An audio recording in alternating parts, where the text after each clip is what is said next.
Nithyananda, to all the participants and all the viewers who's watching us live right now, for tuning for Nithyananda Yoga, Nithyananda to all of you.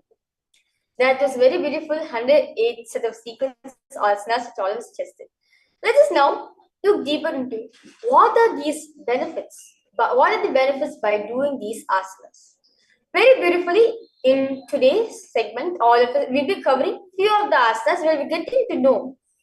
But that when you do this asanas, what exactly is happening to our system? What benefits do we get from it? So, as we did the Bhujangasana, where we visualize ourselves as a snake, and we did the Bhujangani Mudra, where you inhale through the hollow of the throat and you exhale through the nose. So, Swamiji says very beautifully. So, Paramashivoham reveals in the Bhujangasana that when you in the Geranda Samhita, Paramashivoham says that by doing this Bhujangasana, the benefits you get is you strengthen the lower back muscles and the shoulders, the abdomen, and the thighs. Now, when you open the chest and expand, you actually expand your lung capacity. So, usually for all the participants, if you're suffering from diseases like not able to breathe properly, having like suffering with lung problem, lung diseases, just by doing the Bhujangasana also it will help you as when you are opening up your chest, visualizing yourself as a snake. At that time, Parameshwar was very beautifully saying that your lungs also expand, so which also helps you to take more air in, where you increase in the way of breathing within yourself as your lungs are expanding, so you can hold more oxygen into your system. And it is also beneficial for digestion and sciatica, and also flexibility in spinal cords and it elevates mood. So, for example, if you have a very stiff back, or you're not able to, your back is not that flexible, this Bhujangasana actually help you to make your spinal cord, your lower back, or your lower back flexible, and it also helps you in aligning your mood swings, where you're always elevated in a high space of consciousness, always blissful. And also, it increases the gastric fire, as Swamiji says very beautifully that if you have more of the Jataragni, understand very beautifully in our scriptures, the Ayurveda says that the Jataragni, the fire in the stomach, only digests our food which we eat. It's not the hydrochloric acid which have been taught in the science. No, it is the Jataragni, which the fire in the digestion system, the fire in the stomach only digests the food. So when the Jataragni increases, Swamiji says that it has the power even to digest, burn your very incompletions and your patterns which have even your muscle memory level. So that's the power of Jataragni. This is Swamiji says very beautifully. Early in the morning, try your best to keep yourself hungry. As Swamiji says, Langanam Parama Aushadam. When you're fasting, when you're keeping yourself a bit hungry, it is the best aushadam you can give for yourself, because your Jataragni, you're letting the Jataragni to detox itself. You're letting the Jataragni to detox the body, like rejuvenate your whole system, burn all the incomplete patterns, all unnecessary waste which is there in your system. Paramashivoham also says that by doing this asana, you awaken the Kundalini and remove all bodily diseases. So basically, by doing this asana, as very beautifully visualizing ourselves as a snake, the Kundalini snake which is there in our system, we are also raising the Kundalini energy which is there in our system. And by doing this asana, any diseases which you have related to the body gets cured. So understand, just by doing this one asana, Bhujangasana, so much of benefits we get. As Swamiji says that at the end of the day, if your frequency have been raised, all your body problems will be solved. 99.99% of the problems, the diseases which you manifest, is due to our thought currents which we cherish. Like for example, when you cherish that I'm sad, I'm continuously bad, ill, impossible, that cognition only becomes part of your muscle memory. That really turns out as diseases in us. As Swamiji says, most of the problems, most of the diseases that are happening in your life is due to your thought currents which you cherish. It will just change your thought current. That is why in Nithyananda Yoga, we beautifully visualize we beautifully visualize the Bhujangasana as a snake when you're doing the Bhujangasana or Swamiji for the asanas. When we visualize that and continuously remind ourselves of the japa, we repeat the japa. We are nothing but we are connecting from the identity which we are having and raising ourselves to higher identity. So that's why Swamiji says, just do Nithyananda Yoga. All the problems, all diseases you have in your body will get cured. So I just now move ahead to looking one more asana, which is the Bodha Shokasana, which we're going to be doing in the Dvitiya Vinyasa Krama. So this Bodha Shokasana, very beautifully, the Yoga Pradipika says, Paramashiva says very beautifully in the scripture that by doing this asana, it brings feeling of contemplation within your system. So basically, when you do this asana, you bring a lot of self-awareness, self-contemplation, manana, internalization within your system just by doing this simple asana Bodha Shokasana. As why your Swamiji says, when you're visualizing this asana, you should visualize yourself in the blissful, you're elevated in a blissful space. A surrounding that is always blissful. So that when you fill yourself with bliss, immediately what happens? The seeking in you starts. Deep contemplation in you starts. When you're just going on contemplating on truth that Swami is revealing, you will see you get more powerful cognition on what Swami is saying, and you will see how to cause, using the powerful cognition which you got, how to cause others reality. As very beautifully yesterday, all of us got initiated into this Diksha of Apyayana Diksha, the power, the initiation into enriching and causing. So when you contemplate within yourself, when you do Vakyartha Sadas, meaning the internalization within yourself, you will see a lot of clarity, understanding you are going to get within yourself. And the same thing, you'll be able to transmit it with the others also. So request all participants to post if you have any questions, doubts you have. Please feel free to post in the chat section.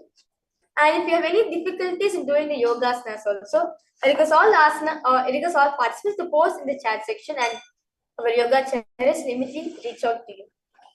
So the next asana which we are going to look into is the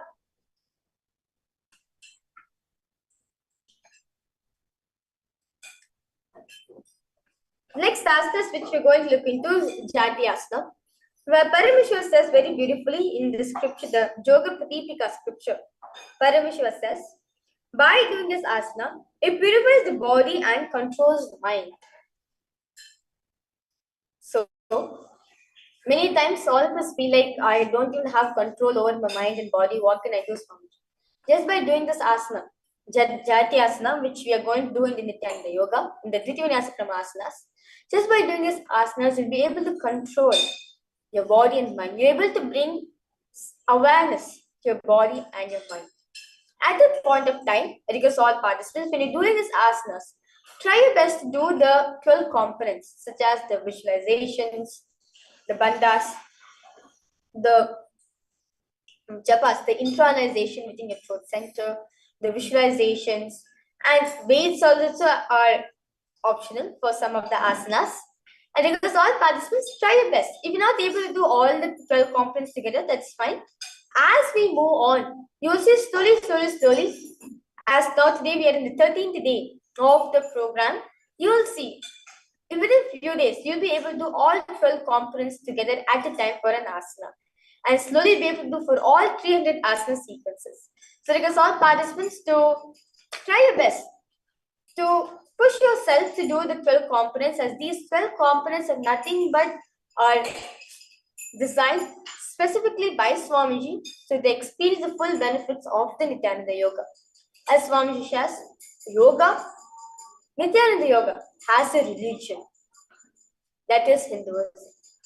Hinduism teaches us the science of connecting with the higher divine beings and raise ourselves to the state of Paramashivoham. So by doing Nithyananda Yoga, you are reminding yourself you are Paramashiva constantly and filling up your whole system, your whole organs with Paramashiva's energy. So with this beautiful understanding we got about this beautiful session on Nithyananda Yoga, I request all participants to sit down in your mats, settle down, as we'll be now continuing with the next set of series, which is the Ditya Vinyasa Krama Asana series.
Yes.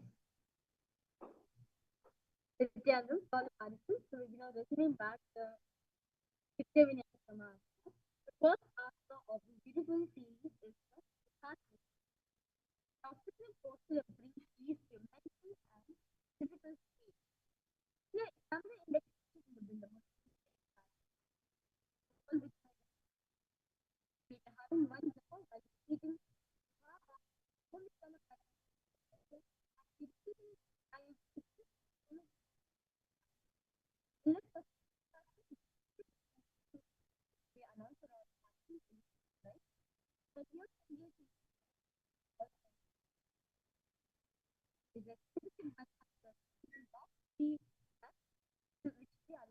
during the asana sequence. Yathasanishtasana. Paryankam tatsamakhyatam next asana is Samasana. A sitting cross-leg has no things in the muscle. Sit long to relation Samasana.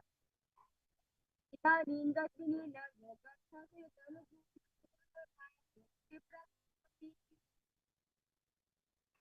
Next starter, Mukhasana. The place left with space intention, space right foot over top of the left. Hand facing downward on top of space is hammer with space beneath. Mukhasana. It is the Steven super creator of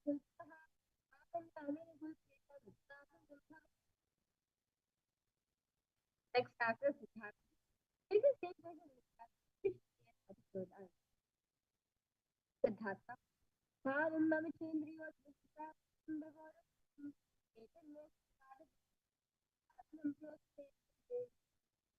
Next answer Siddhartha.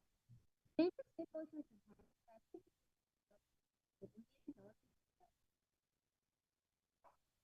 Siddhartha. Vampire की ये भी जानो जीवन में जानो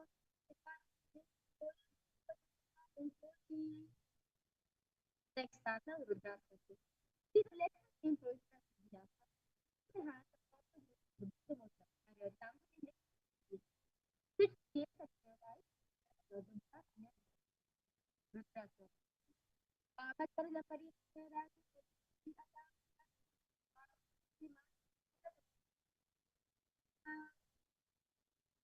Next chapter, Putinasana. Maintain sleep position is Rudraksha. Asana Kongara Manaki. Next chapter, Siddhartha. Maintain one heel on top of the other. Bring the hand to the near one palm over the left. That's nothing. Vikaya Samasina has Siddhartha Mudiyam.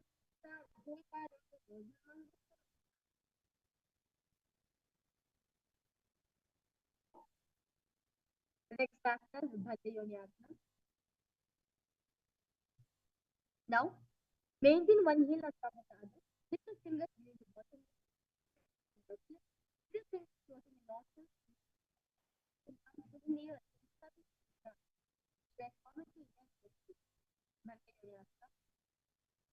यत्र मध्ये Mahadev घंटयोन्यासनेषिणो Next answer Virata. This one foot on the side and another foot on top. And then it's this one on top of the knee. Virata. एकं पादमिते बिन्दे मोने संतः रोस्मितः वीरासनं विकृतम्. Next answer is Balyukasana. Left heel on the right side. Left heel on the right side of the body. Foot on the side. Left right foot on the left leg. Foot very. Hands on the knees. Knees and the third arm. Vishwa Supriya Sena Maharipanmiki. South of Rama is in the industry. Balyukasana. Daba Pragati Pragati Puneri Heitoya Prandishme. Next answer is Joy Mudrasana. To keep the legs in the same position. Switch the gaze at the nose. Switch the gaze at the nose, which is Yoni Mandala. Joy Mudrasana. Bhavappa to keep Pagatli, Chatima, Hipuri, Chori, Tahadari. Next answer is Yoniasa. Now remain in the same position. Switch the gaze at the third eye. Completely stop Yoni Mandala. Yoniasa. Yoniasam Parvati. Yogam Yoga Salidam. Next asana is Bhadrasana. Asana brings all the feet together, with both the hands to standing with them. Bring the knees down towards the front, face to the nose, and Sabira Bhadrasana. Bulbor, Chivisha, Karama, Punjaba, Shishite, Chisava, Bulpundita, Next asana is Agora. Now, bring the soles of feet together at the beginning. Place the tongue in roof of the mouth, facing the front and slow down. The right hand over your mouth. Close left nose to the right. Breathe through the right nostril. Close both the nostrils for the breath and exhale through the nostrils. Keep it on the as yourself as a body. Agorasana. Purta kaho pishika chori basi vyakti chikko isapangara sapahari. Anima kakakuni sampana. Next asana is Kailasa. Bring the freedom of the toes to the heel. His elbows on the heels. Gaze not gaze towards the Visualize yourself female elephant. Neri Pavasa. बाले बाले पावा कहे जैसे यादों में जाने गिरते से तो गुल का मानो एकता वची कहूँ निशानो next asana is parasana passively means space and between inside the heart into the fingers and parismata with the feet of the hand gaze at the nose transform in your inner space जोगपदी का दोहु करकी अंगुर जोई वतशाम आने लगावे सोहु next task is Gopichandasana. Now insert the fingers around the feet with toes. The toes are grooved in the throat, heels, the chest. In the hands, gaze at the nose. Visualize embodying the state and space of a king. Gopichandasana. Puraba विधि पगा का अंगुता ता कुरु पराशे ये जी हृदय लगावे Kong से Asia परी अंगुली परी राशे next task is Udarasana. So sit and fold the feet together, insert the hands and knee the legs. Holding the feet with interlocked fingers in Padishambhavi Mudra. Bring the feet to the chest, bring the head down, touch the feet with your soles against the nose. Udarasana.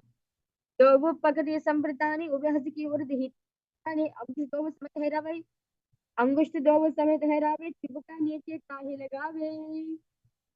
Next task is Vishwasana. Now sit your feet together, arms under the legs. Raise up the feet to the fingers interlock and throw the forehead. Vishwasana. दोनों पग दिए जोड़ी समझ करे हाथ दो पग बीच आने ताले कार करी बारे लिए कहुनिया माहिली समझ में राशे next asana is Sukhasana. Lift both legs over top of the shoulders. Bring the arms underneath the legs and up. Insert the fingers around the back of the neck as a visualize yourself as a pose. Bhujasana.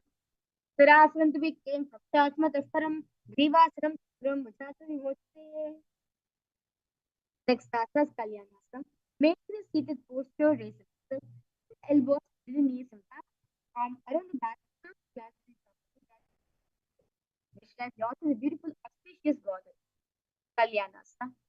दो हाथ पगा में आने त्रिकोण गोदा नीचे ताने बहुरी पाकिता बाहर यावे पुनः जिकते ऐसे ठहरावे next asana the right knee on the mat place right foot flat and scream on the raised heel raise left leg over top of the right bring the left heel to right hip place the hands on opposite knees in Vaishnavi mudra Sankatasana वाम पादं चिते मूलं संन्यासधर नीतले पाद तन्नेन याम्येन वेष्टि यद्वाम पादकं next asana is Dhenukasana. Now from Sankatasana, slide the left heel to the left hip. Keep the right knee on top of the left. Move the hands to right as a distance yourself curving your space. Dhenukasana. Anasagi nagara vishum nagalyam ne daya katali vam kapale taikudu. Next asana is Patrasana. Right foot on the left side, left foot on the right knee. Bring left hand behind the back and hold the right side. Place right hand on the left side. Body gaze at your eyes. Pachindrasana. Vama Janga Paridakitane, Vama Stishane, Rodaka Pari, Choi, Takini Jupta, Soyi. The next asana is Pachindrasana 2. Now, unpress and hold on to the toes. Lean your forehead to the ground to be released. Pachindrasana 2. प्रथम जीवन चनो जुजोय वाम जंग प्रेरा केसोई ताके AD सो ताके AD करी सो लावे गुहुरी जुगती हा खुरावे the next task is Guruvasana. Maintain feet in same position. Increase the fingers space on top of the knees. Guruvasana. Guru Mujapa Sapade Gulpam Samstapate Vatani Pada Pasti Samstapate Sosamiliye Guru Asanam Bhavati. Let's now repeat Sankatasana on this side as well as your muscles as a very good one. Sankatasana. Bhava Padam Siter Moolam Sanyasa Netale Adi Tandina Ya Mena Vesti Yadva Padakam. Dhenukasana on the side which left now in your space. Anasagya Nagara Basham Vishim the Galyam Ne Daya Dvatari Vam Kapale Taikudu. Next asana is Pachindrasana on the other side. Vama Jangak Paridasentare, Vamasta Pishane, Guru Jasna Pale, Joy, Tatmile Jopatare, Soyi. Next asana is Pachindrasana 2 on the other side. प्रथम जीवन जोई पापन तेरा केसोई ताके रिसो करी सलावे भरत की यह करावे. Next step is Guru Asana. Repeat it on the side. Let's transform it to here in this space. Guru Asana. Guru Molan Padesya Kanishta Videshi Gulpan Sustapateva. Ranudipad Pashi Sanskravit Ishkethaso Samiliate. Guru Asana Bhavati. Next asana is Pashasana. Now sit with feet flat on the ground. Hands fold at opposite knees. Thighs together, keep the eyes straight. Tongue press against roof of the mouth in place your mudra keys at the time. Pashasana. Padre Bhuman Dhaya Janya Sida Yuti Taka Ursa Janka Pashasanam Bhavati. Next asana is Bodhishoka. Now see the position. Keep face the feet flat at the back arms around the legs to the opposite wrist. Keep the feet on the knees, gaze close. As all of us just learned that by doing this asana, it purifies our body and mind, brings full awareness to our body and our mind. Bodhishoka. Dobu pagatli bhuparidari korumali sekari korumali ekude vesi janga gata tagge nivese. The next asana is Purushartham. Then from six feet flat on the back, take the palms to the knees and hold in the opposite elbows and sharp nose. Gaze close, Vishal Amiji in your nose. दो हाथ बगबाइया वे कोदा नीचे ले हरा वे आभा सामा में से के आपस में को हनि करे.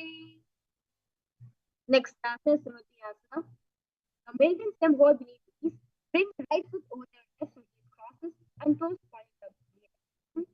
Shows a great state of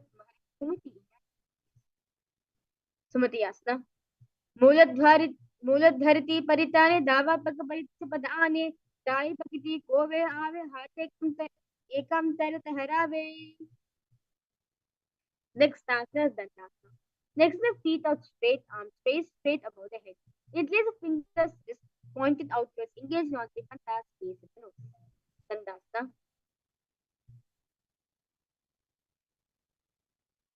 Danda Padma Paridvaja Veera Vajrasavanitu Asanani Sada Kuryata Shitirghai Rechu Purakaihi. The next asana is Arambasana. Now remain same position, hold a big pose with the fingers, just pause and release.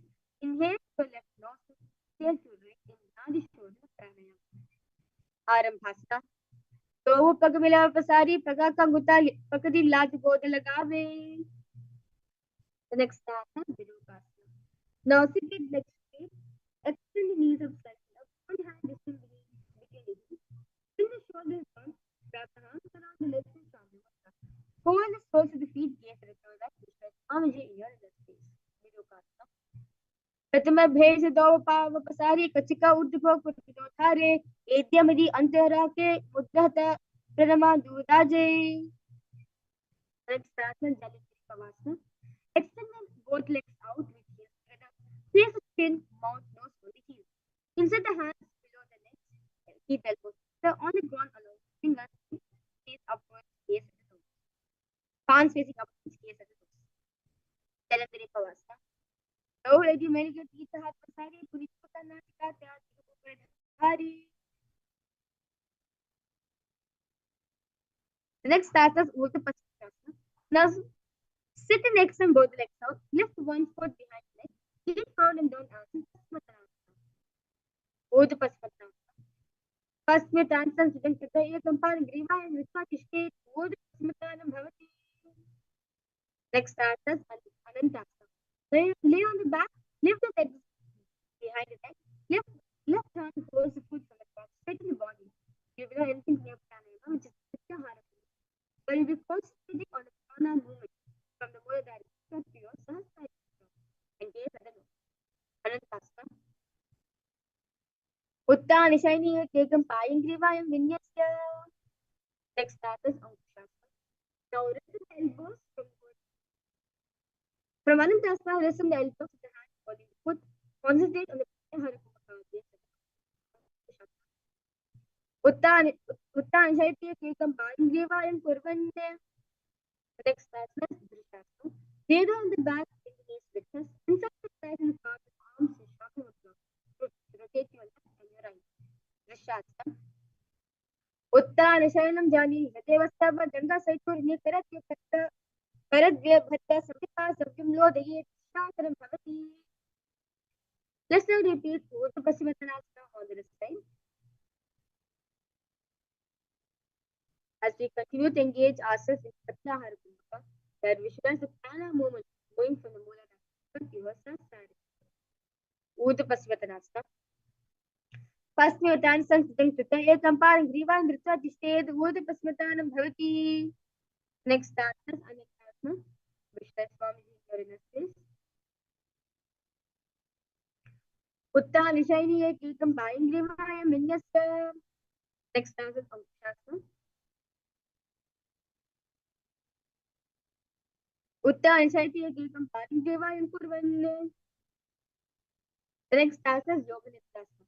Lay on the back, give the legs one by one up behind you. Hold the hands behind the back, knees at the toes. Visualize Swamiji in your inner space. Yoga Nidhyasana. Padabhyam Veshya Khanti Hastabhyam Vrishta Bandhanam Tanmadhye Shayanam Kuryada Yoga Nidra Sukada. Next asana is Atmarama. Now, while lying on the back, raise the legs towards the head.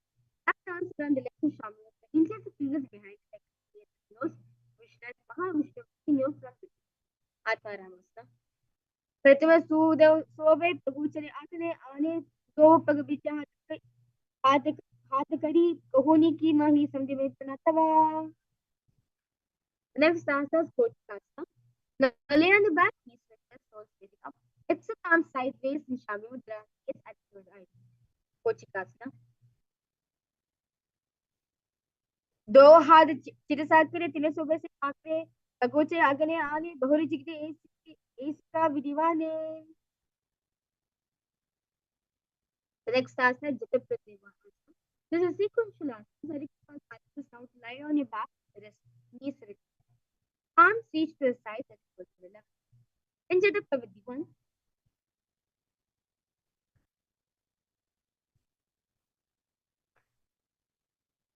Keep one knee bent, twist and bring to the ground on the opposite side. Other leg extended straight. In Jata Praviti. 2. Keep both knees bent to one side. In Jata Praviti. 3. Keep both legs straight to one side and looks in opposite direction of the leg. Jata Praviti Asana. Pare Viddik Kukshibhagya Trahi Pari Kirtaha Bhatta Konam Supta Konam Murdu Konam Tapicha. Let's now repeat Asana. One on the side.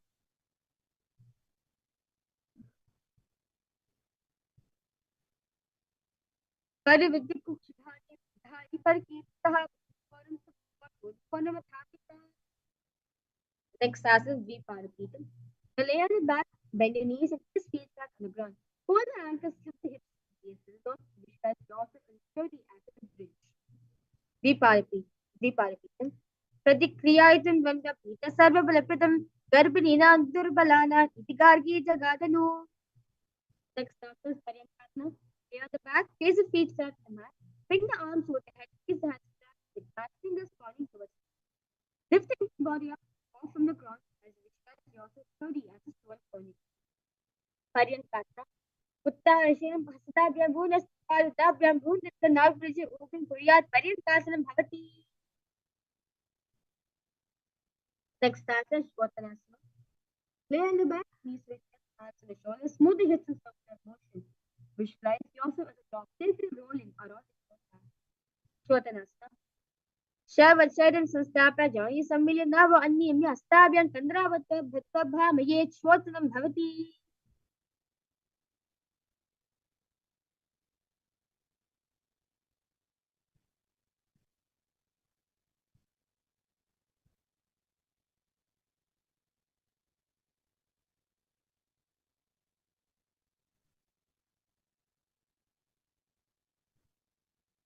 Next asana is Viparit Karini. So lie supine, raise the hips and legs up. Elbows and hands extend the mat below, helping to balance the body as well. Raise up straight. Move the legs around and around. Viparit Karini. Bhutale Shashiro Dattva Kedhaye Charanadvayam Viparita Kritaschayasha Sarvatantreshu Gopita. The next asana Viparita Karini. To remain same position, strong movements of the legs. Vipariti Karini. करणे विपरीताख्य सर्वादिव्यादिनाशिनी नित्यमभ्यासयुक्तस्य जातराग्निविवर्धिनी. Let's start the Gangalasana. Now lay on the back, lift the hips, the feet over the head. And stretch the ground, palms together in Parikota. Rest the neck and shoulders. Gangalasana.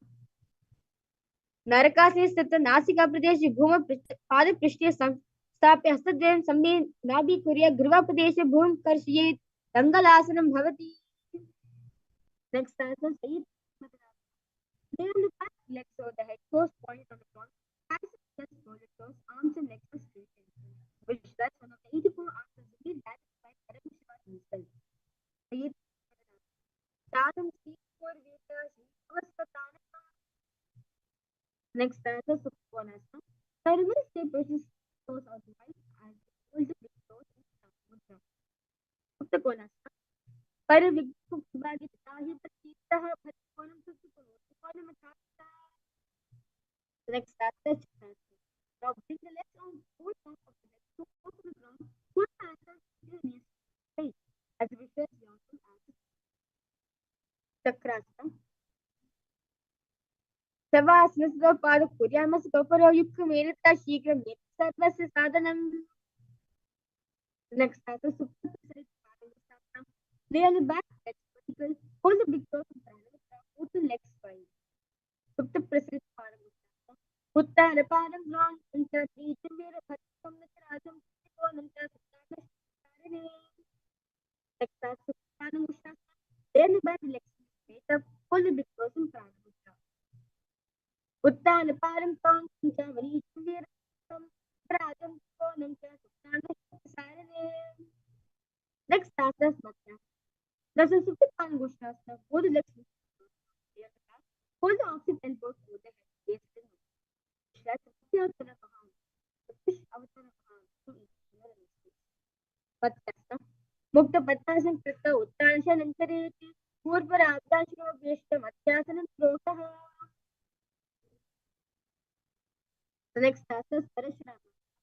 Now, lie on the back of Padmasana. Place back to the right and left. Shandana. Face his nose. Vishwa Drama. Kissing you in your face. प्रथमे करे पद्मासना से सूर्य से वो प्रेता से वोदा और जग ये जो वो भूसो लगता राशि तो ही. Next asana, Sarvanga. Now while lying on the back, legs of Padmasana, lift the hips and legs up, hands supporting the hips, elbows on the floor, tucking the chin to the chest in the gaze at the nose. Sarvanga. Adha Vakshita Samshekha Sarvanga Muttam Yuktritya Yogi Nipana Vidyabhispandito Yatha. Next asana is Visvasana. Now lay on the back, lift one foot on the opposite side, then pass the feet towards the head. Both arms straight, hold the fingers forward, face it. Visualize yourself as a squat. Continue to repeat Maharashtra in your third center. Vrishtikasana. Pratama Sayo Surya Sisha Kesiki Samvisudha Ke. The next, let's repeat Vrishtikasana on the side. Pratama Sayo Surya Sisha Kesiki Samvisudha Ke. Next, now lay on the back, keep your fingers around the leg. Lift both the feet up on the ground, extending one leg straight and other knee twisted. Alternate extending and raising the knee again as a visual comedy in your energy. Uttan Shanam Kritanumhi Kadra Bhatta Fulpim Militanitam Bena Boom Spisha Etam Param Basara Eke Paras Avidakim Brahma Yitha Vishapara. The next answer is Marodhanasana. Lay on the back, leave the legs one by one, pitching the ears. Marodhanasana. Shodhasanti Krita Dhasar Yesa Yesam Pisheta Marodhanam Bhavati. Next answer is Prakasana. Now lie on the back, face towards the feet back, and sit back down. Stretch yourself as a Buddha. Prakasana. अतः उत्तानं शरणं कृत्वा पातिलाभ्यां भूमिं दिक्तौ तिष्ठेत् विकासनं भवति.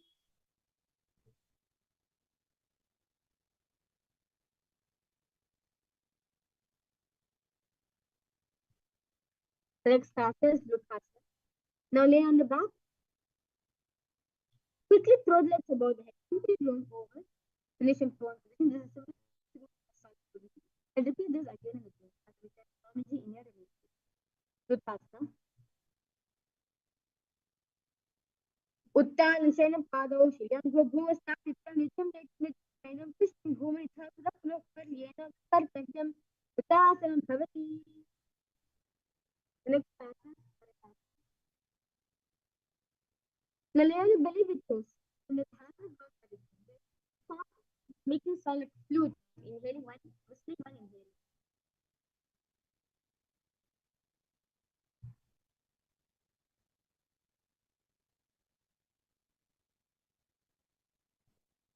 Visualize. Carrying body is international for Dharma. Like carry at the back. Taratasana. Nijam Shanim Kirtan Bim Bhuman Dhaya. Vatstabhyam Bhuvashtamba Oshto Nilamya Vena Sum Kritya Tushtet. Taratasanam Bhavati. Next chapter, table Ulanganasa. Now place palms in mat and flat position. Jump the legs forward and back between the arms. Dehal Ulanganasa. हस्तद्वयं भद्वा तन्मध्ये चनाद्वयम् अदानैव बहिः अदानये The next starter is Jatyasana. There is static position, bend forward and place hands. Walk front to back. Hands flat on the mat. Visualize yourself as a 6-year-old elephant. Jatyasana. अतः जातासं वक्ष येन जाति स्नोभवे हस्त विभूमोत्थ गमनादो नमः.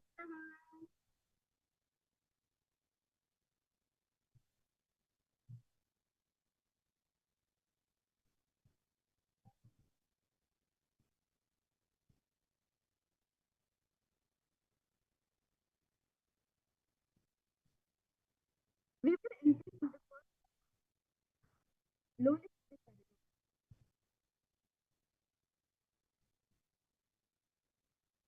Now, stand with knees bent, feet pointing outward, bend the elbows to the hands, please extend.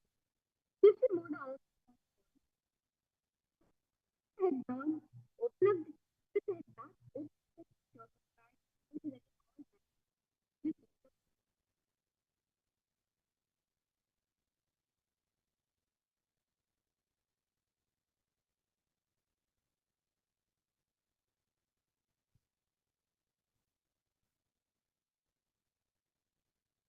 the next pattern.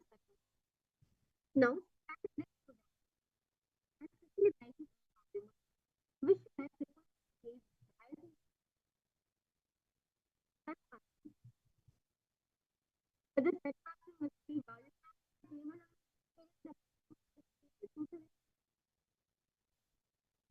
The next pattern is the Saranam. So, keep the distance to the moon walk to Saranam. Visualize your pattern. Push the Saranam. Push the Saranam. Woman Dhaya.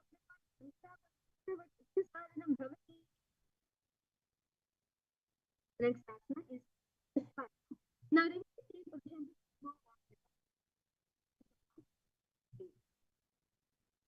Vishwasana.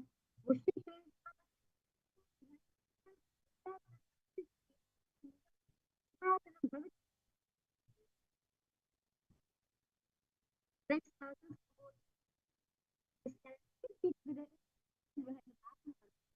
pulling down.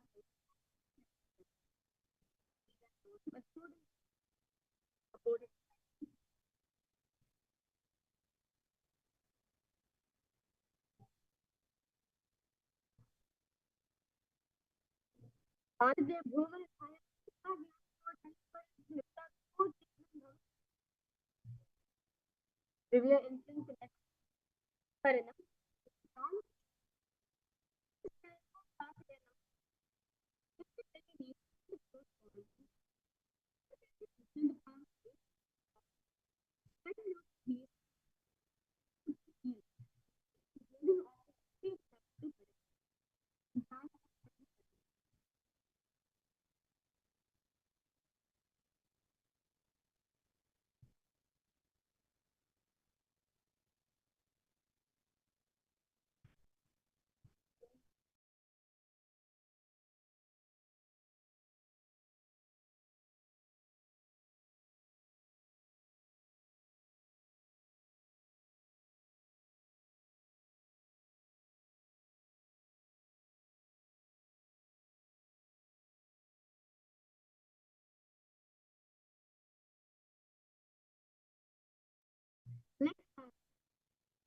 The layers must be in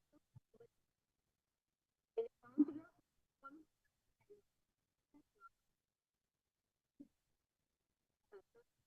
निज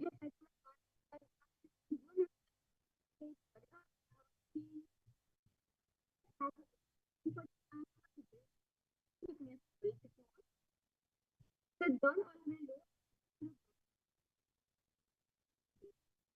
open out.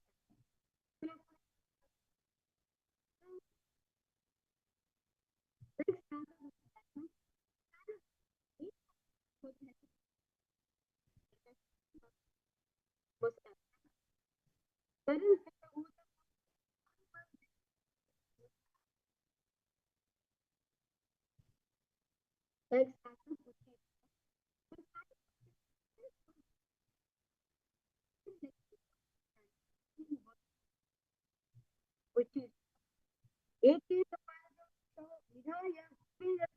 विधाय प्रत्यक्षेषं भवति. Next time, we will one let's whose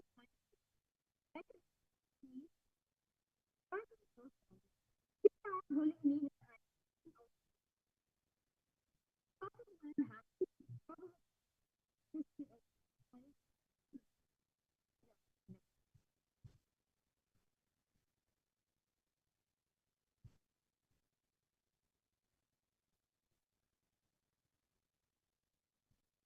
next time.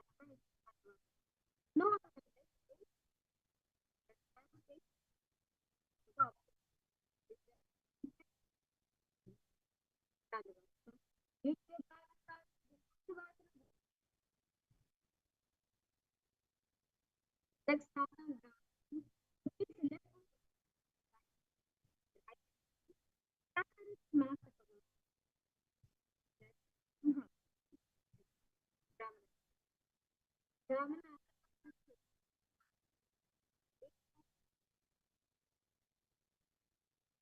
next time.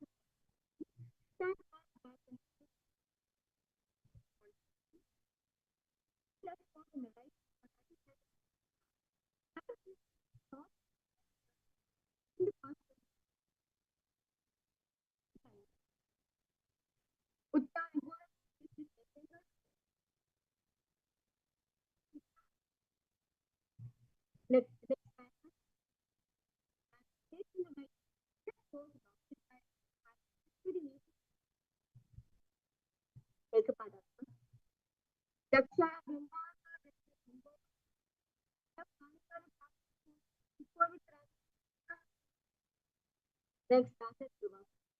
Can you write this book?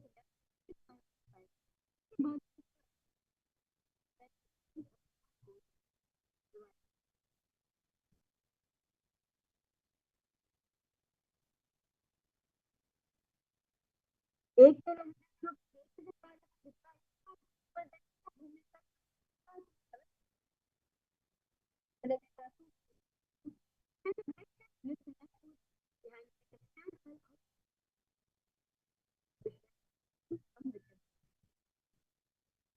ग्रीवायं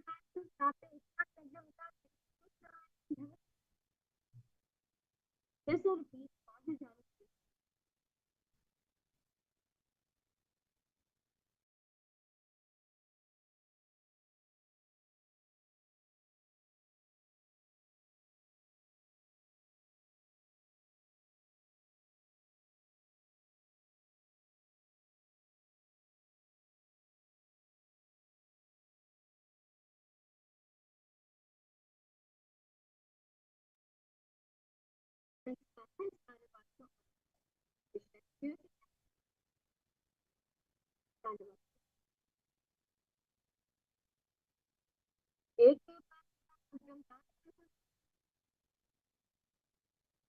next grammar एक next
intelligence is वो लोगों को मिलेंगे relaxation.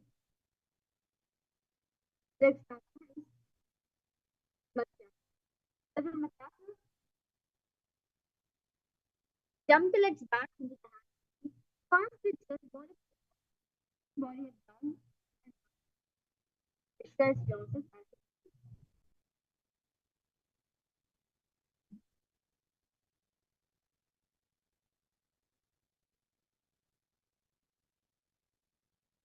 Matya खाते.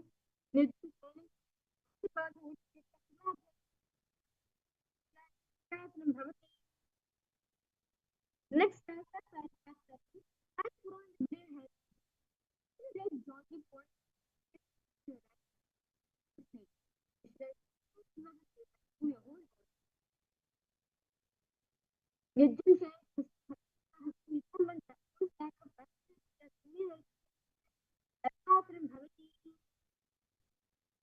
next time, the last roll is belly hand. Full in what visualize comedy.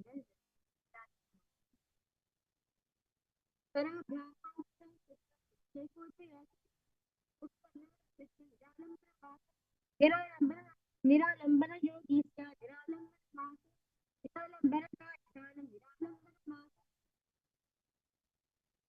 next person is Nalina is has in the in the people this person had done. He also was a complete assistant guru of Satrasma.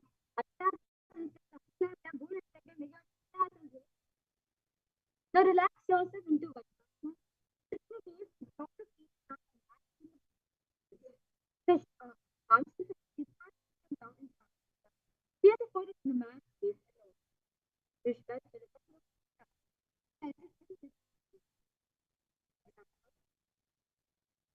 इदानीं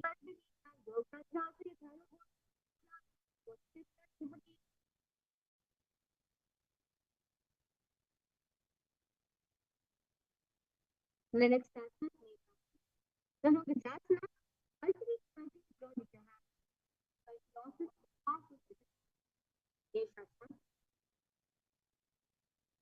Gata से समझ एक ये तो भूमंडा दिखे ऐसा सने भगती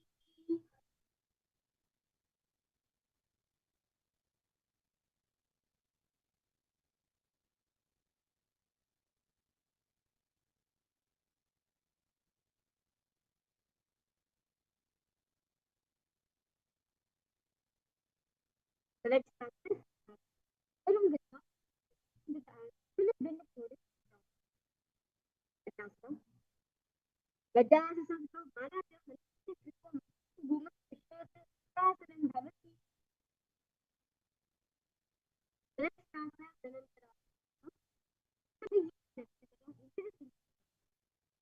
full of feet but hands and the quick ways. He was fine straight because technology in your Tarantarasa. Purava Vijay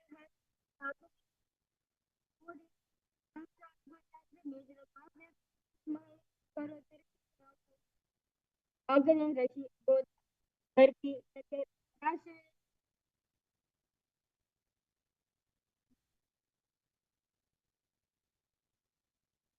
The next answer.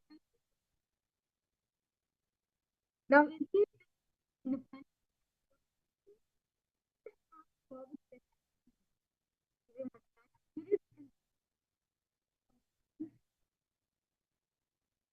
has to only but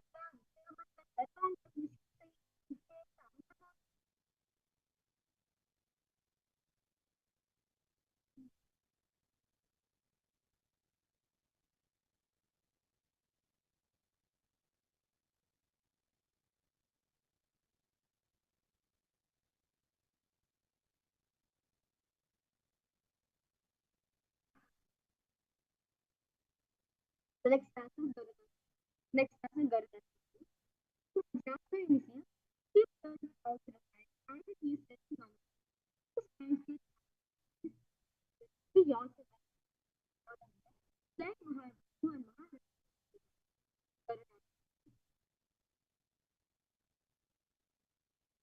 Jango Rathander Kalu Janana Jano Gripper and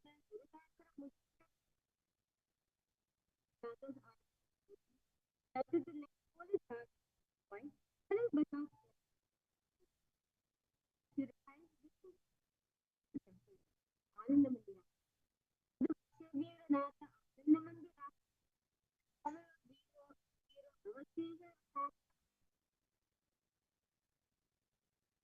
Next topic. People use that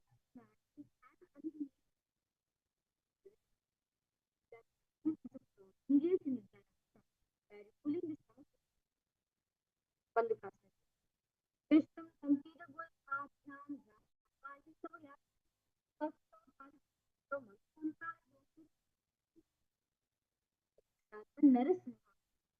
so keep it close to the match. Test them on the heat.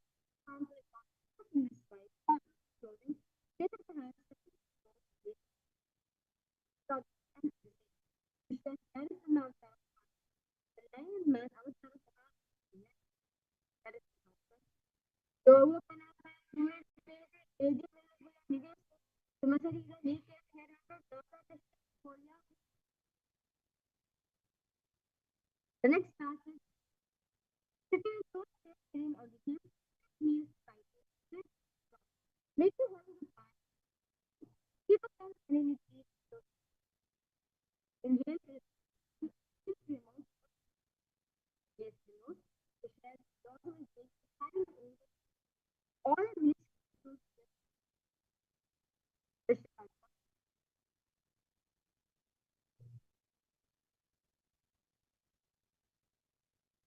दो बगान ये गोदा ने होई गोदा तक अंतरिकारी जाके अजय बात diary तक next time is bakra now so together all the feet electrons sitting heels and vertically asking the share of it limit asymmetry starting that document place from bakra the bola next time and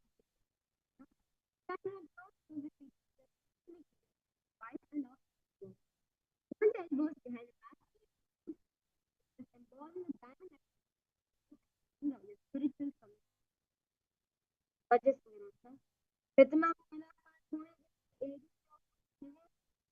बोलोगे ना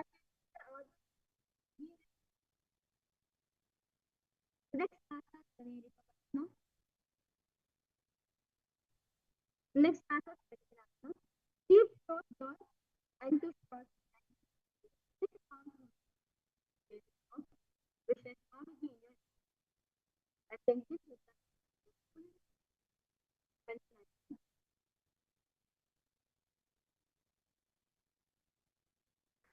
Sanjana Asama the home of the night next answer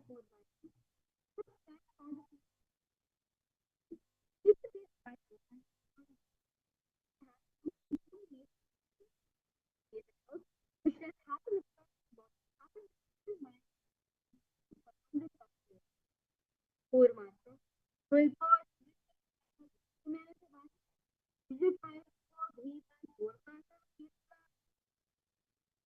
next answer yoga choose that comedy yoga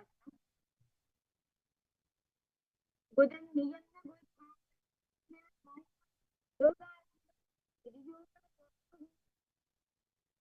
the next answer yoga Chinese first answer behind hold the back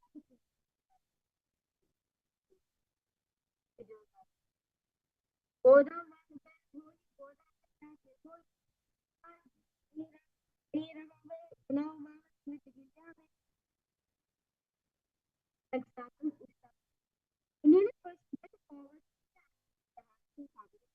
keep arms straight push it forward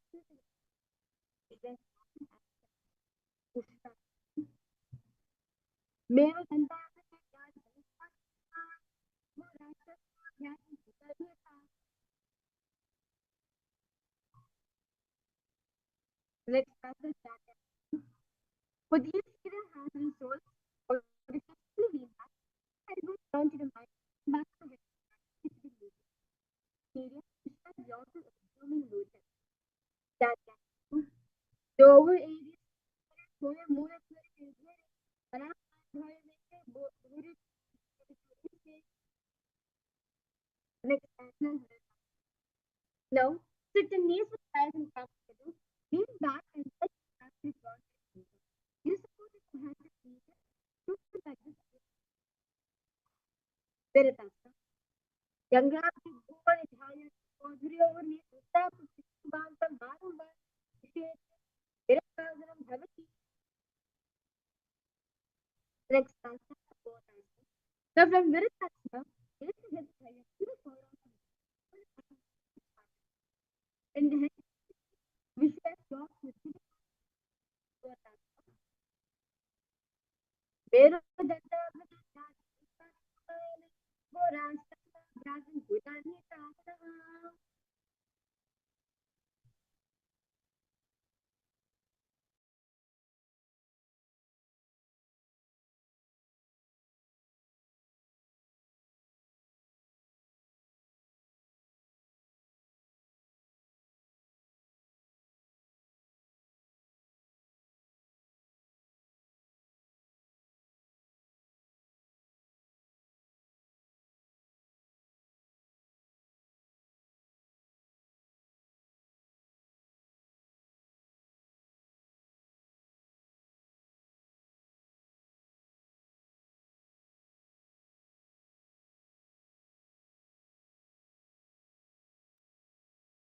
next answer.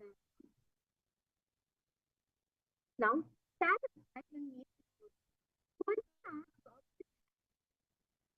out to share the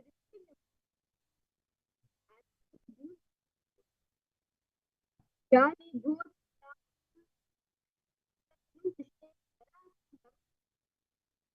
next answer. Keep it forward and in the head. After the hand, keep that bone our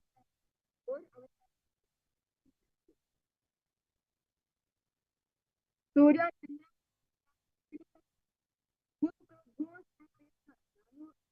Chandra some stop your first stage next answer kneel down and all of the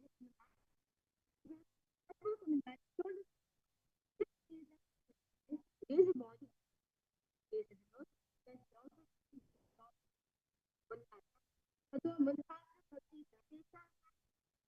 one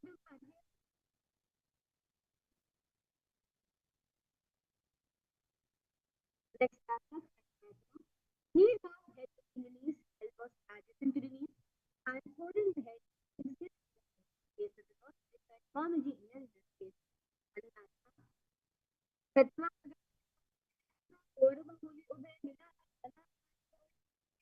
so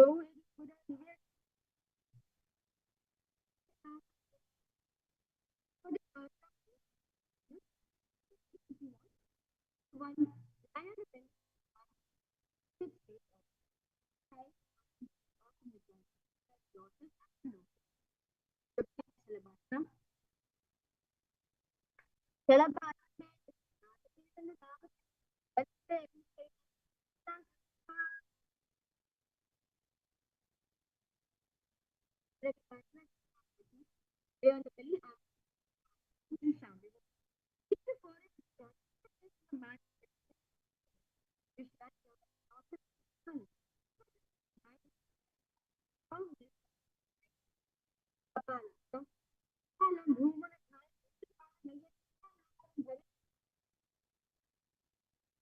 next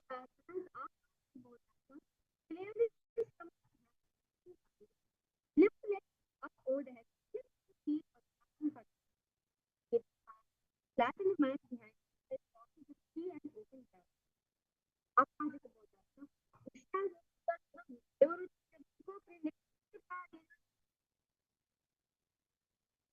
Prishtabha, goes up in the relax this where you feel relax.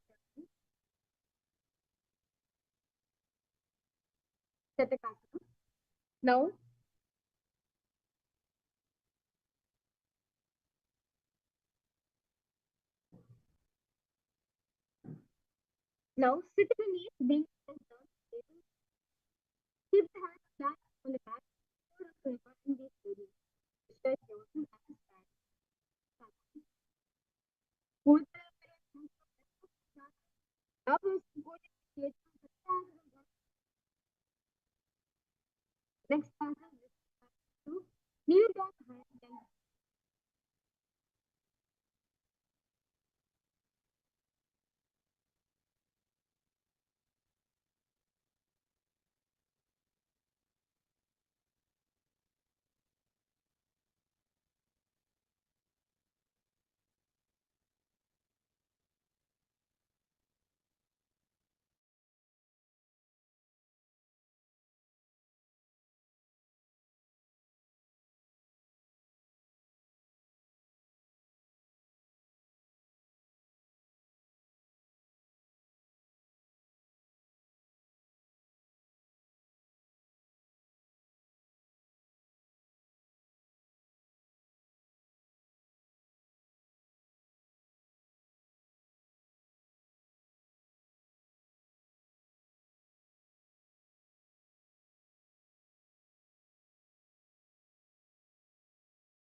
yes, we complete all positions for interest yoga. Next pattern is Pristikasana. Kneel down, hands and mat. Raise the legs, bend back, touch feet on the hip. Lift the chin and hold. Stretch yourself as a stand. Pristikasana. Pristiva put Prima Nirita Shishiri Sukam Vinayaka. Yet Kirisha Desirata Vishis Same Vishis Niyamansanam. Relax yourself.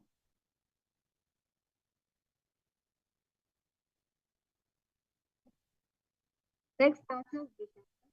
Face bending down on your right heel. Keep the left foot out of the hip and twist to the side. Raise the hands to the mat to make a bull. Visualize yourself bull in your left heel. Vrishasana. या में bull पे बोले बाबा के बोले विपरीत भूमम विचार संभव next chapter is Lolasana. Some leading switch eight hands press and mat in front of you. Lift the knees up on the ground, first nose by left is over top of the right, balance about it. Lolasana. Lolasana का पूरे वाली लोला प्रार्थना सिर्फ white में शेरा सिरक्षिता विचक्षिता. Let's now repeat Vrishasana on the side as you visualize yourself as full. Vrishasana. या में घुल पे बोले बाबा के विपरीत भूमम विचार संभव. Next answer, Paramashivoham. The left toe to the ground on the feet of the left foot. His right toe stands in a constant knee, right toe step. Pass the foot in knees, maintain an upright. Vishwas Balagunai, one of the 84 siddhas here in Balagunai. Asra Papanandal Vikam Ritaji. Next answer, Grahasana. Squat your feet tight in the mat, bend the elbows at your side. Grab your hands on the chin. Hold onto the axis and both sides. Stretch yourself with 10 times and Grahasana. Kale bhuva Shyapa Kala Machi Pur Stop Hasta Bam Gulta Pradesh Vita Sishti Rahat Paramashivoham Bhavati. Let's now look at Baluganasana on the side as Baluganaihi, one of the 80% tracks. Aste Konkaran Jaladika Rikali.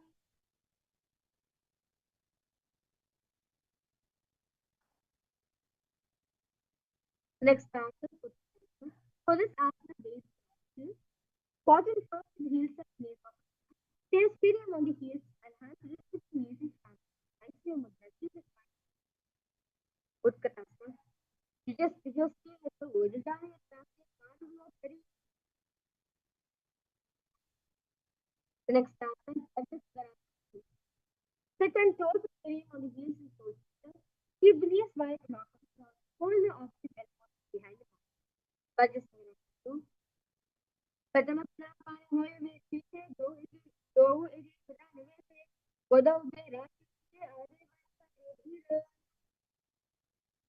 the next pattern squat with feet hands under the shoulders with feet in front palms down arms straight and elbows there at the base of the nose which says Swamiji in your face and left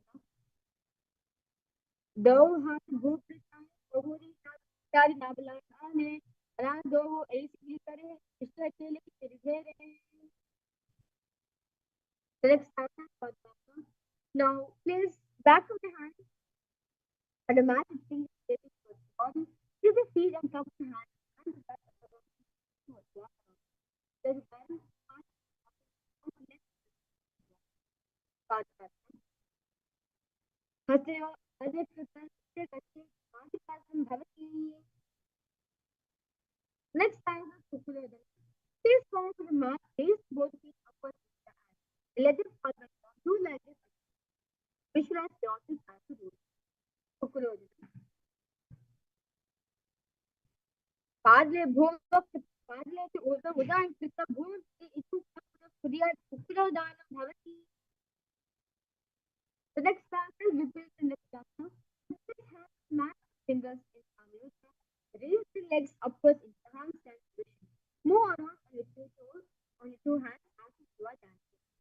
Repeat the chapter. Hasala Brahmos, the Udam Padre Kuru, Hasala Brahmos, repeat the Nityam Bhavati.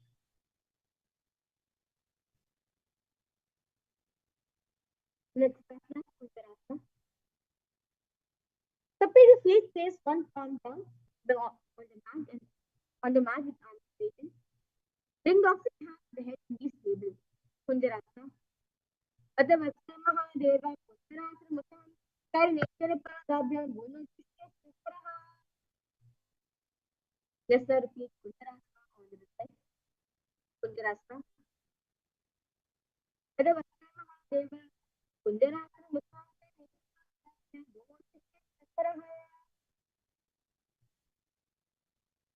Next asana. Sit on the ground with feet flat and heels crossed. Hold the wrist from ankle to top to down. Lift the feet up from the ground. Visualize yourself as a little bit. Silence to promote long legs. Parsi down and Sabha good for the Paramam Bhavati. The next asana follows asana.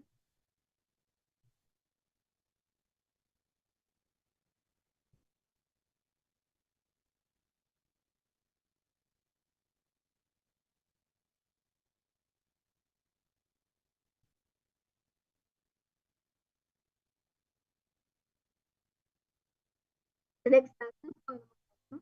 The sit knees hold the knees with the hands and place on the chest. Visualize knee extend back the knee release from your balance in your Pavana Muktasana. Gayo Payo Pavana Dato Suskit. Jal Nivakti Saga Bhattati Karakantani. The next asana is Siddhasana. Now sit and lift one leg behind the head. Place both the hands flat to the mat. Extend the opposite leg up. Knees straight. Lift the body from the ground. Visualize yourself the Kailasa. Purvadhanam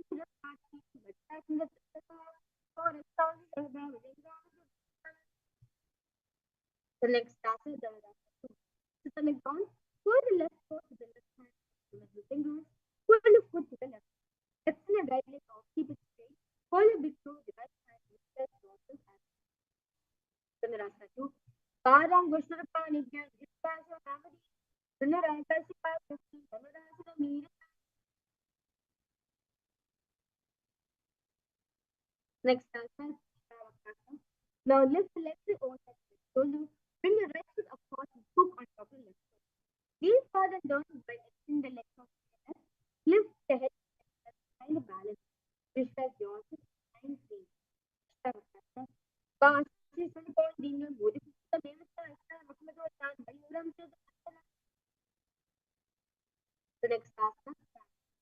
Place right foot on the left hand. Bring the left foot back. As you look underneath the waist, left hand. Place the hands flat on the front. Place the third eye. Transform into inner Pranasana. एक प्रवेशवक्षामि करोति कामरः एकपादं continuous पादरक्षणम्. The next asana, Paramashivoham. Now place right foot and root to the left side. Then left leg by the side to the right. Hold the left leg by the right hand. Ball in the body. Place the third eye. Issue the great state. Nithyananda. Vamo Rumola.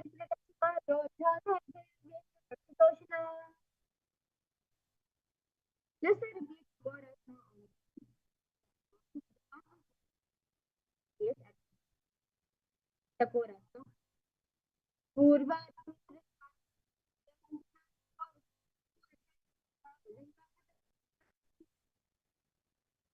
Takorasa 2. Repeat it on the face. Pala Gushanapani.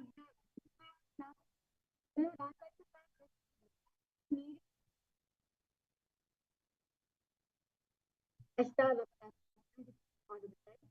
That's 9 3 here in space. Vashi.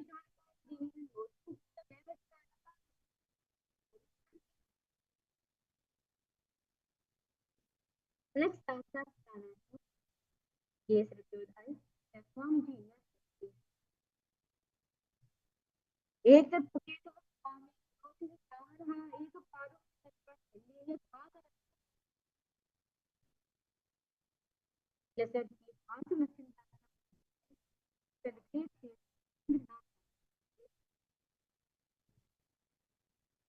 वामोन molar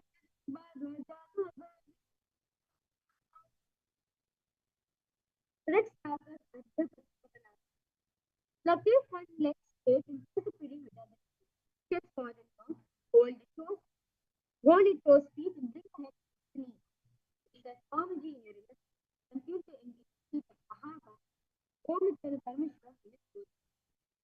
Argya Pusmana. Ekam Balam Sar, Ekam Balam Paki Ransi, Ekam Birasa, Rasari Parak, Mr. Bharati Muslim message. Argya Pusmana Bhavati. Next asana. Now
Yes.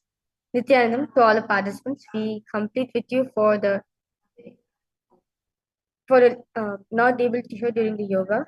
We'll be resuming back to yoga now. The next asana is Crown Chasana. Visualize yourself as a crane. Crown Chasana. वाशिष्ठमनुकौण्डिन्यं मोदकुक्कुटमेव च अष्टावक्रमतोत्तानं मयूरं सेतुबन्धनम्. Just now repeat Ardha Paschimottanasana on the other side. Visualize Swamiji in your inner space. Ardha Paschimottanasana. Ekam padam pasar ekam padasya pashina sivani sampirya hastadvayam prasarita padangushtam dritva janu primasikam nyaset Ardha Paschimottanam bhavati. Next asana is Crown Chasana. Visualize yourself as a crane in your inner space. Crown Chasana. वाशिष्ठमनुकौण्डिन्यं उदुकुक्कुटमेव च अष्टावक्रमतोत्तानं मयूरं सेतुबन्धनम्. The next asana is Swastikasana. Now sit with soles between the thighs and the calves. Keep the spine straight, palms resting on the knees. Visualize the swastika, which embodies peace, well-being, good fortune, prosperity for yourself and for the whole world. Gaze at the nose. Swastikasana. जानो वोरंतरे सम्यक कृत्वा पादतले उभे ऋजिकाय समासीनः स्वस्तिकं तप्त चक्षुते. The next asana is Gorakshasana. Now keep the feet in the same position. Cover the heels with the respective hands. Tuck the chin to the chest in Janarabandha. Gaze at the tip of the nose. Visualize the great sage Goraknatha in your inner space. जानो वोरंतरे पाद उत्तानो व्यक्ति संस्थो गुल्पो छाचाति हस्ताभ्याम उत्तनाभ्याम प्रयत्तः. Next asana is Bhagasana 2.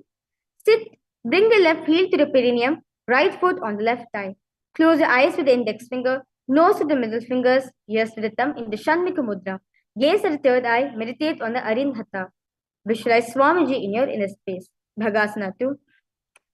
Vama Pashnogura Samstapya Dakshagram Vama Jhangane.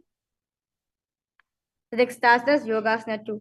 Place feet on top of the opposite knees. Place the hands on the ground, palms facing upwards in Shabhi Mudra.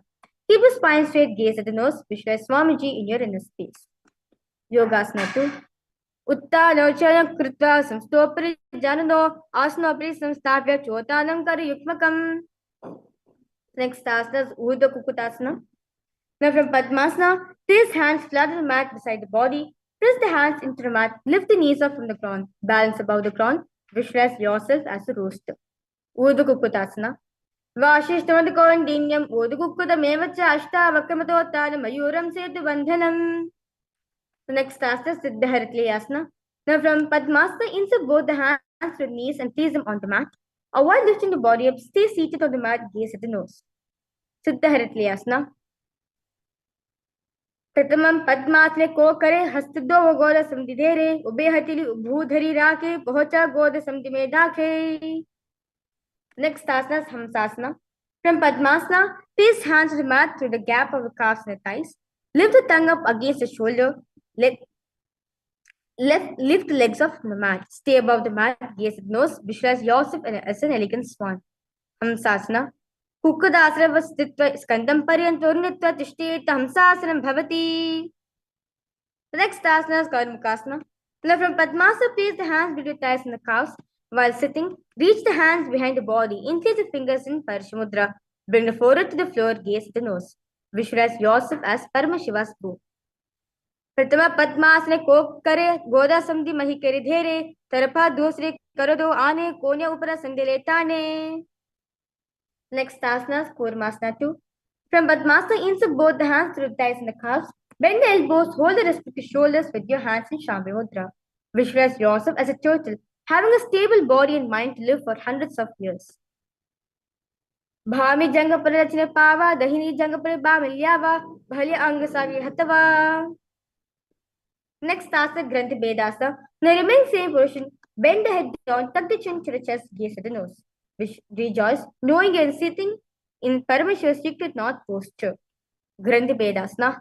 Ada Vakshe Neelakanta Granthi Bedasanam Shubham Nyadva Rudrobhayakshipam Sukshavayu Shevanat. The next asana is Uttana Kurmasana. Now from Pantasana, insert both the hands through thighs in the calves. Lay on the back, bend the elbows, hold the respective shoulders with your hands. Gaze at the nose, visualize yourself as a turtle. Uttana Kurmasana. Kukkulasana Bandhastam Karabhyandita Kandaram Pitam Kurmavaduttana Medaduttana Kurmakam.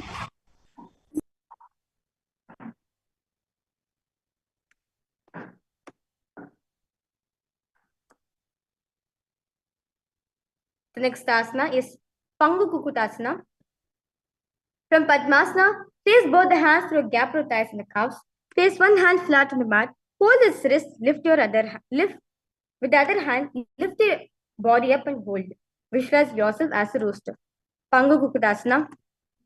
Kukutasana Chitva Eke Hastin Anyasya Mani Bandham Ditva. Let's now repeat Pangu Kukutasana on the side as you continue to visualize yourself as a rooster. Kukudasana Chitva Eken Hastin Anyasya Mani Bandham Ditva Hasrena Bhumam Vistabhya Tishtet Pangu Kukudam Bhavati. The next asana is Gridrasana. From Padmasana, place elbows on your toes, incline the fingers, rest the chin on the knuckles, press the thumb on the throat. Gridrasana. Jana Varantri Pada Vuktana Vyakti Samstav Gulpi Chachati Hastabhyam Uttanabhyam Priyatitaha. Next asana is Padmasana 3. Now sit in Padmasana position.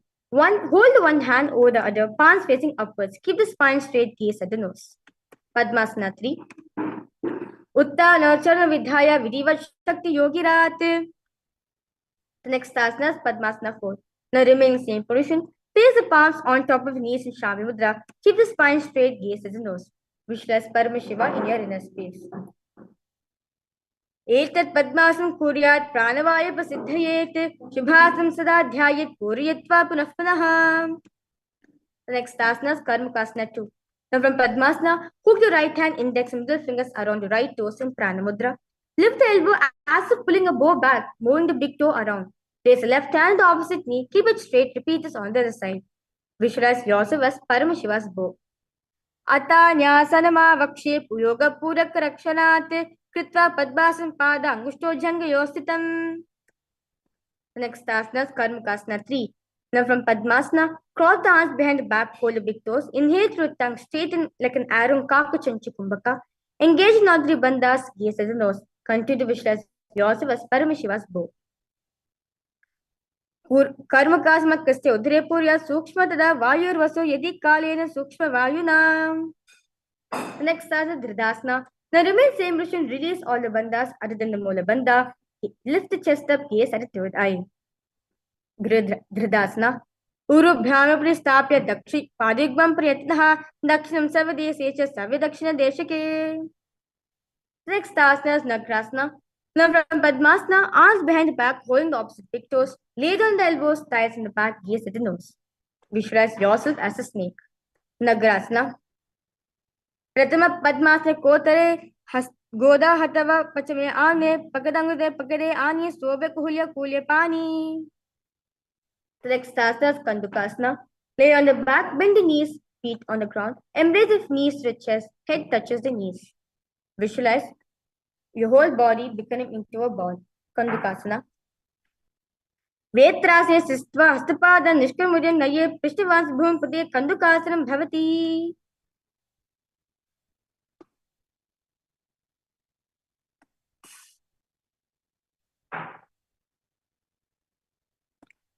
The next asana is Urdhva Pavanasana. Lay on the back, knees raised together, bring toes evenly together, hands interlock under the head in Shambhi Mudra, gaze at the nose. Urdhva Pavanasana. Pratama Sudho Saina Karave, Godo Berash Milave, Gulpa Mahila Angushtu Doyi, Kara Ekasa Milera Soyi. The next asana is Margatapitasana. Lay on the back, bend the knees and keep it flat on the mat. Place upturned palms on the heels, lift the hips up. Visualize yourself powerful as an alpha ape. Margatapitasana. Uttana Shainam Padatli Uttana Hastya Stapayet Prishtam Bhagam Mutramayet Margatapitam Bhavati. The next task is Uttana Shripitakasana. Now lie supine, raise hips up, support your hips with the hands placed at the waist. Elbows by the weight of the body, chin presses at the throat, gaze at the nose. Uttana Shripitakasana.